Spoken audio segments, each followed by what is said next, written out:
Hello, everyone, and welcome to the Japan Business Podcast, episode 5.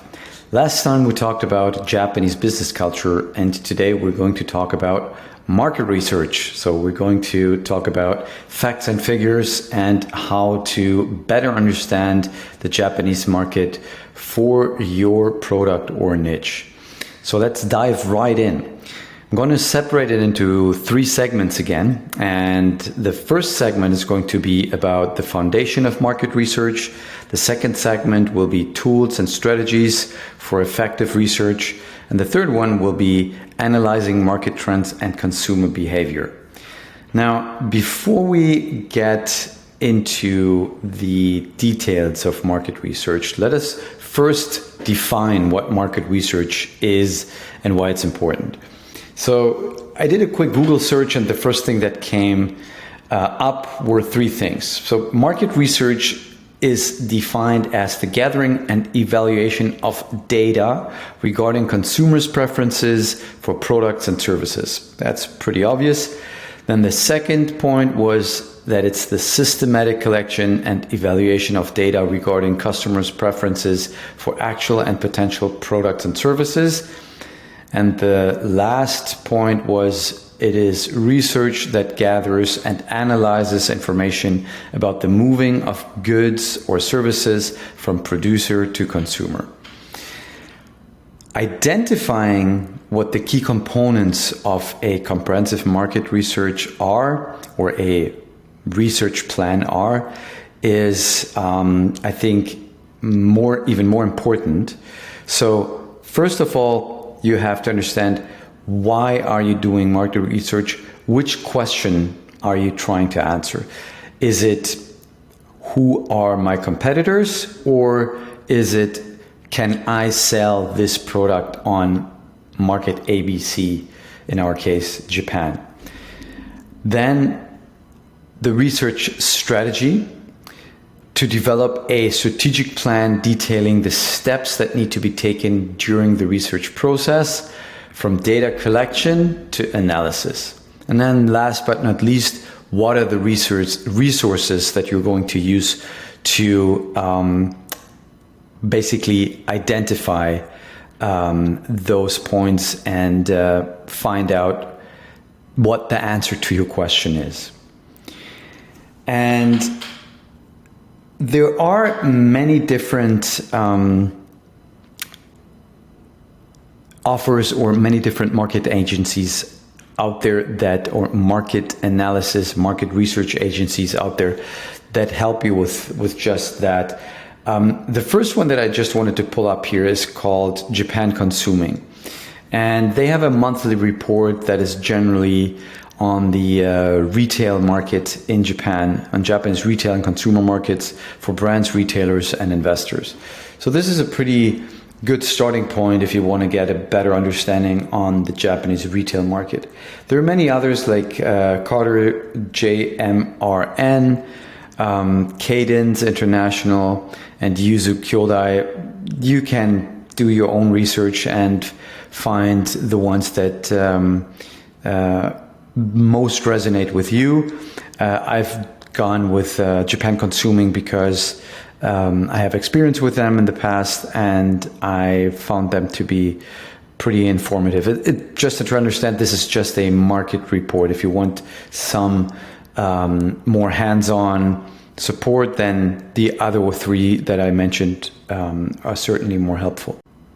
Now, there are also other ways on how you can better understand the Japanese market without even asking for support or investing any money in market research agencies. And an amazing way to do so is a completely free tool called Google Trends. If you don't know Google Trends yet, I'll give you a quick overview and what you can do with it.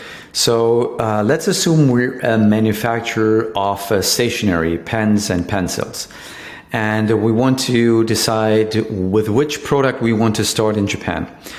First of all, we are going to look for the Japanese market, obviously. So in the top right corner, you move from, if Japan isn't preset yet, you go to Japan. And then we're going to look for pencils and pens. So you'll ask me, but Eric, I don't speak any Japanese. How do I know what to look for?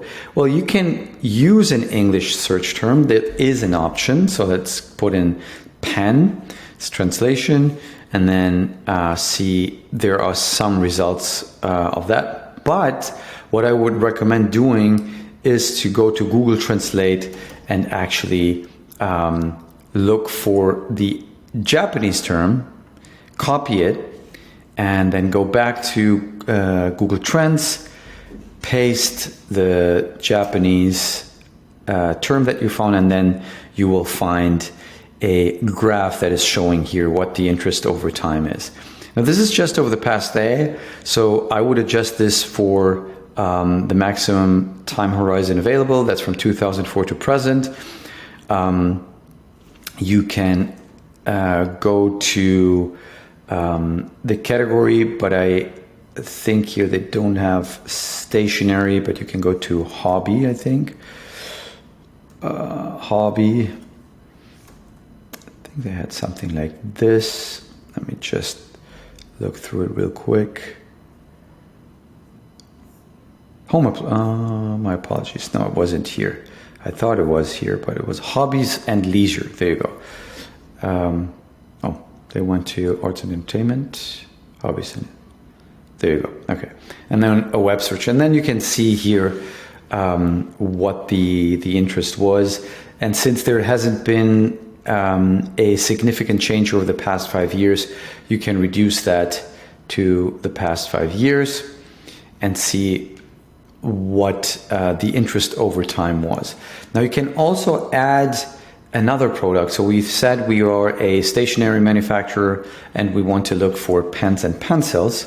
So let's go back to Google Translate, look for the term pencil, and then copy it, go back to Google Trends, include it here, and then go to search term, and you will see this is the search for pen, and this is a search for pencil. Which is in Japanese enpitsu.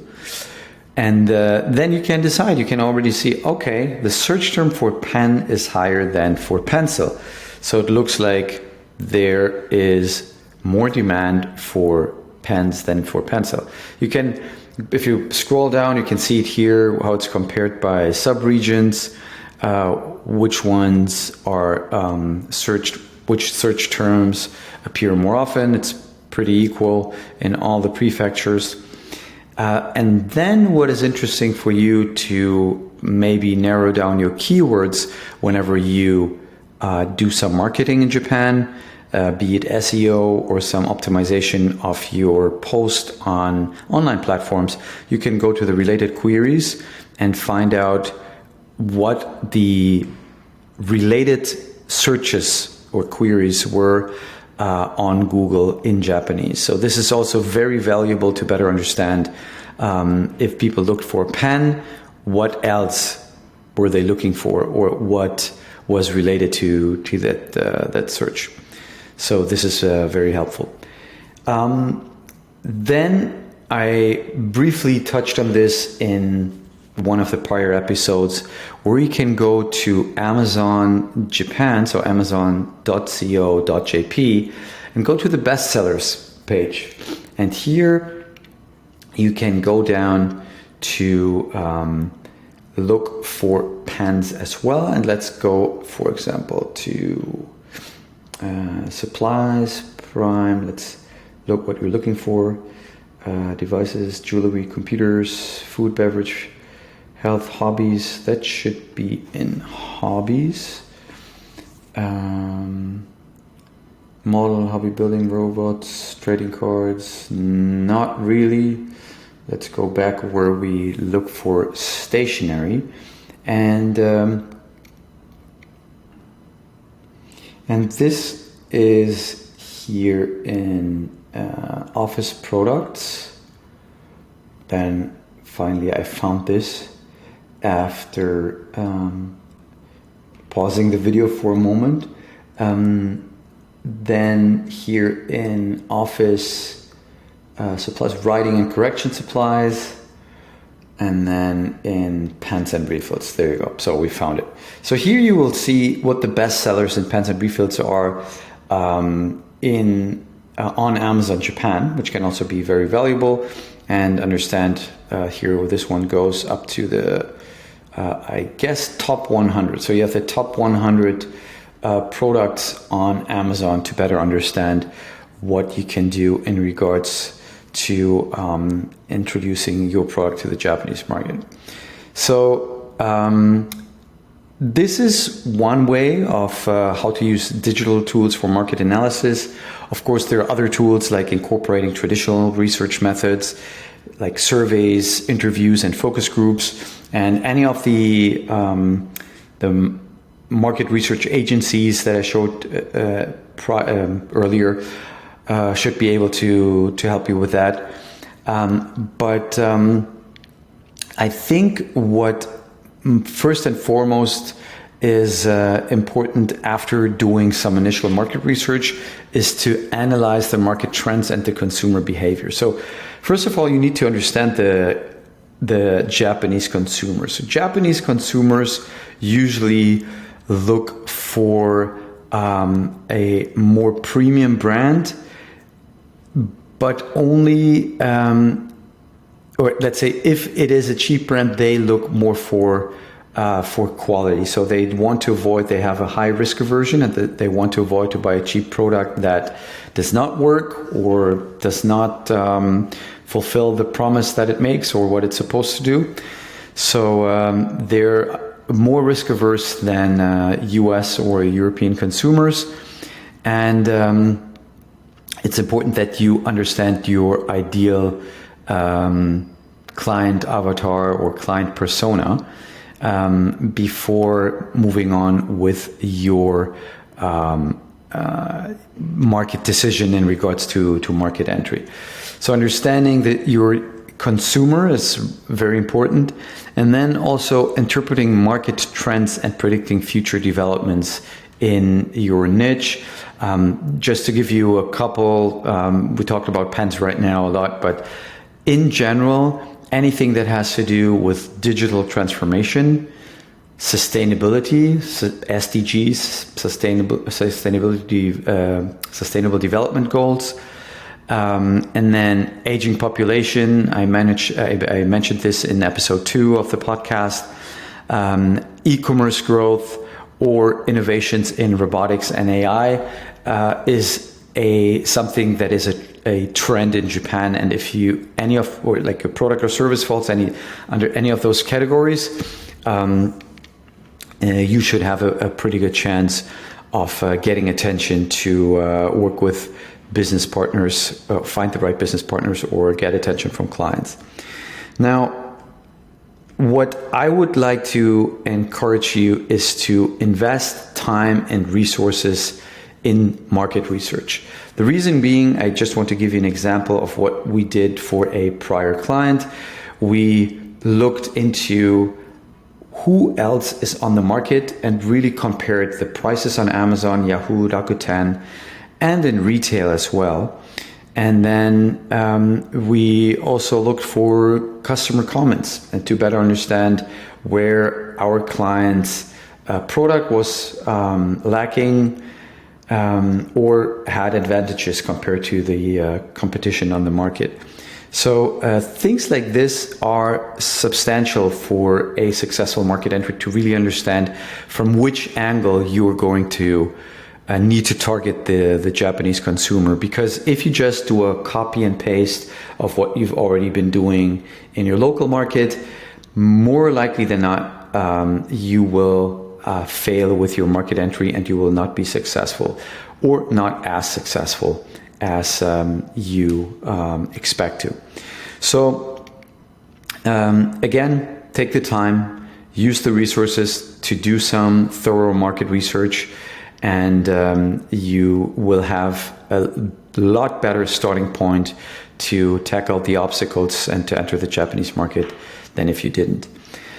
In the next episode, we're going to talk about something related to my interests, public speaking, and how I used public speaking to improve my business activities with Japan. I hope you got some value from today's episode. I look forward to seeing you in the next one. This is Eric signing out. ありがとうございます。